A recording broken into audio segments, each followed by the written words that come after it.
How to set up your autoresponder. Now it's time to start setting up your autoresponder. If you set up your autoresponder properly the first time, it can pay you for years to come. There are many reasons for this, but the main thing is that once someone's on your list, so long as they stay on your list, you can continue to mail to them for years to come. You can do it either through follow-up messages that go out automatically over time, or just as straight-up broadcast messages where you're going to send an email to your entire list. So, when you're setting up your autoresponder, the very first thing that you need to do is you create a list. Within Aweber, you can do that by clicking on Create and Manage Lists towards the top of the page. Then click on the big green button that says Create a List. Now, the very first thing that it's going to ask you is for a list name. Just make it something that will allow you to easily identify it with your offer. Then just give it a short description as well, and make sure the emails will be coming from you and your email address. Make sure you go ahead and save your settings.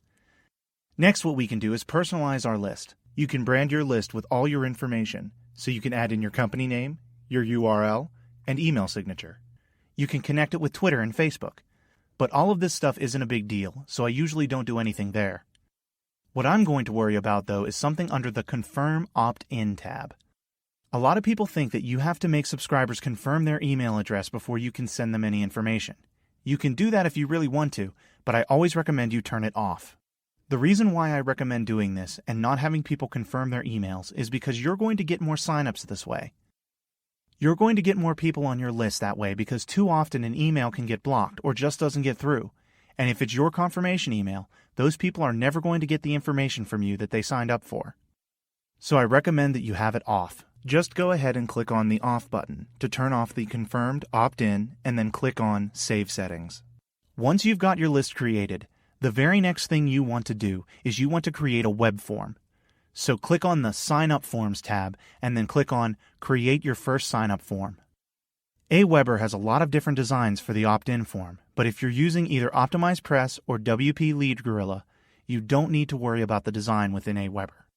Those tools will take care of the designs for you from within WordPress. So you can just create a form without worrying about the design and then move on to step 2.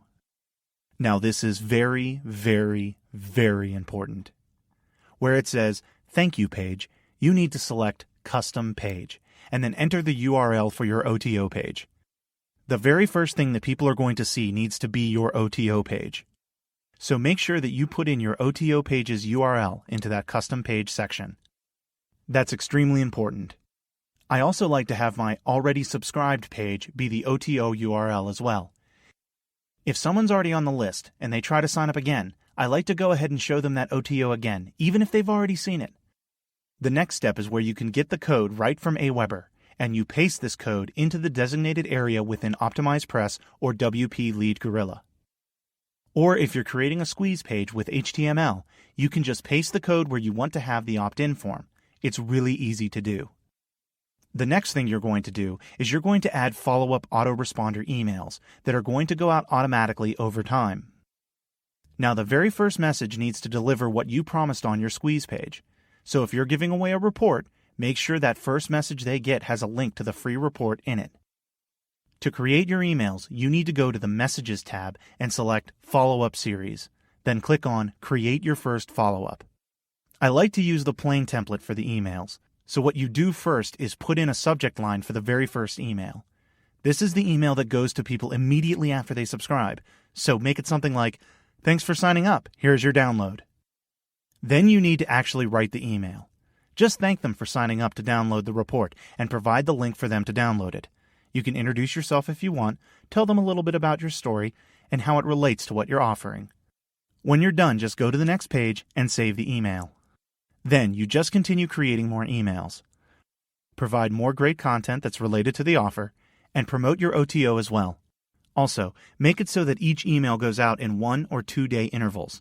This will help you keep on top of your subscribers' mind. If you leave it too long between emails, there's a good chance they might not even remember you, or they may have moved on to reading some other marketer's email every day. The most important thing with your emails is you need to build trust. You need to provide value. The more trust you build and the more value you provide, the more sales you'll end up making when you promote an offer. Don't be one of those marketers who only sends promotional emails every day. People will unsubscribe quickly if you do that. All you need to do is provide more tips, more content, and engage with them.